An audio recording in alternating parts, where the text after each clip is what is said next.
Alright, so in this video, we're going to be doing some more practice with graphing polar curves. Alright, this is going to be the part 2 video. If you haven't seen part 1, definitely go check that out. So, we need to graph r equals 3 cosine of 3 theta. So the first thing, of course, we do is view r and theta as Cartesian coordinates, because that's going to give us a better idea of what this graph will end up looking like. Okay, so what's our first point here? Well, when we plug in theta equal to 0, we'll get 3, okay? So we will put our 3 mark up here, and that'll be our first point. Now we need to figure out the interval, okay? What's going to be our next theta? Well, that should be, since this is a sinusoidal graph, right? It should be where we get a 0, okay? Because we're going to be decreasing. So where we get a 0. Now, that is just going to mean that 3 theta would need to equal pi over 2, right? Because cosine of pi over 2 is 0.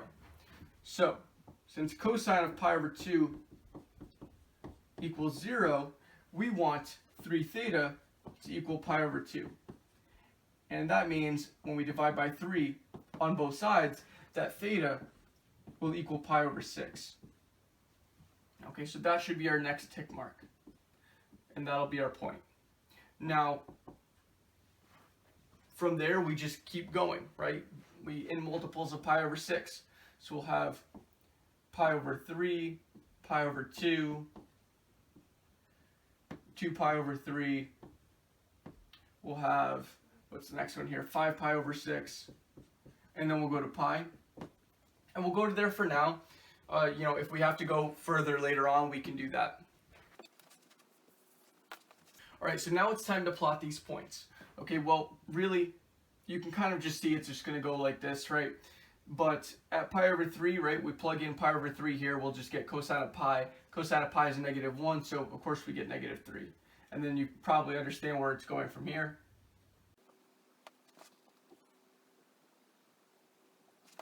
Okay, so we're going to get a graph that looks like that. Okay, now one quick thing to note, alright, this first point here, okay, that's r equals, so it's r equals 3 and theta equals 0, is the same thing as our last point here, okay? That is -3 comma pi. Because -3 comma pi, that's got a negative radius, which means it's going to go backwards, and of course the opposite of pi is 0. So it's going to be 3 comma 0, right? It's the same thing.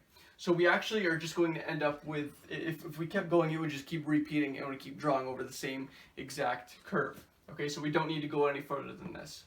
Now, what's this graph actually going to end up looking like? Well, we're starting off at 3 comma 0.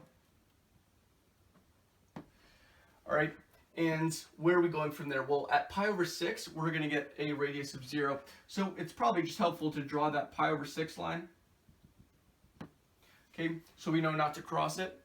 Alright, and we're starting off, well, of course it doesn't have I didn't really draw it that well, but r is going to start off decreasing not so fast, and then as it approaches pi over 6, it's going to decrease faster. So we're going to end up getting something that looks like this.